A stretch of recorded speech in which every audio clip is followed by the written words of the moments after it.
to transform fear? That's a very, very good question.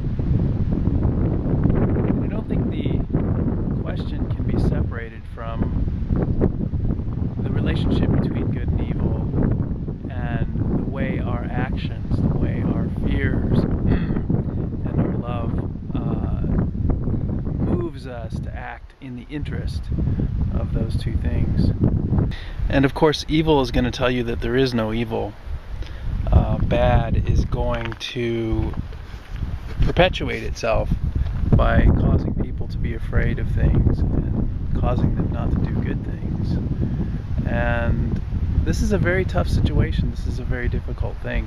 And I think the way I deal with it, the way I handle this sort of situation in my better days, is by realizing that there is this sort of unity or sort of oneness or sort of continuity to the nature of spirit, that we are just sort of a piece of it, and that by acting in ways that can, be personally detrimental or endanger us personally, that there is this sort of lie in the world about the nature of our own mortality, and that lie rests as the sort of source of self-interest. That there is this sort of self-interest that is served and sort of perpetuated by the interest in maintaining ourself, in serving our physical form, and collecting things and doing things that bring us wealth and health and personal happiness and stuff like this, regardless of what cost it has on others and on the general welfare, the general good, the good of the planet and stuff like that. And balancing this stuff out is tricky. Balancing it out, balancing and saying, oh well, this is what I should do to maximize my good. This is what I should do to be the best person possible. This is how I approach it.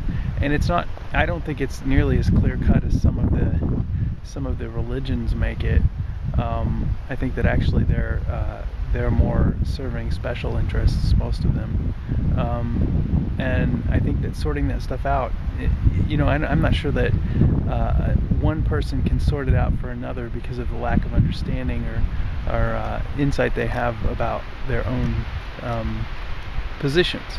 And so I don't know what to say. I mean, as far as fear goes, I mean, fear of mortality, fear of you have to sort of be specific and treat the individual sources of fear, I think, to really get to the root of that. But it's some good work. It's great stuff to think about. Don't let anybody ever tell you that there's no such thing as good and evil, though. I mean, that's the devil talking. And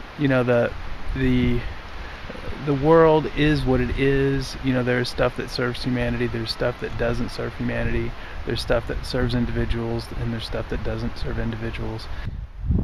If you had perfect confidence in your behavior, if you had perfect confidence that there wasn't a danger, in those circumstances, that is one way that you could release fear. If you knew that your actions, would be rewarded, if you knew that you wouldn't have something bad happen to you if you did the right thing, rather than doing something that serves the evil or serves the corruption, then that's one way. If you have confidence that even if you are, I mean, you look at the people that believe that they're saved, that God is going to save them.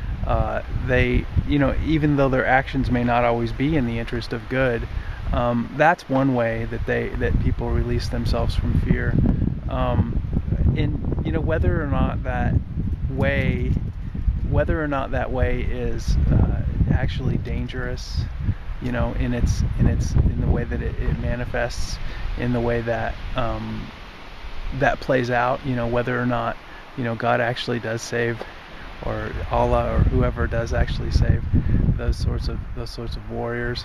That's an interesting question. I think that working with the actual details of it, working with the actual mechanics of it, I think if you just look at the probability, if you look at the way you approach your particular situation, and you try to move towards uniting rather than dividing when possible. There's all these general principles that can help alleviate fear, that a lot of people miss, and it's impossible for people in certain situations. Like my situation, there's so few people that understand what I'm doing. There's so few people that understand my work. It's difficult to find unity. It's difficult to be united with anyone, and so I'm in a very very difficult position from that standpoint. But at the same time, because of what I know, I can have a certain amount of confidence in my actions that other people might not be able to achieve because of their less informed worldview. They're less capable or competent analysis of their situations in their world. But that aside, yeah, this is a very interesting thing.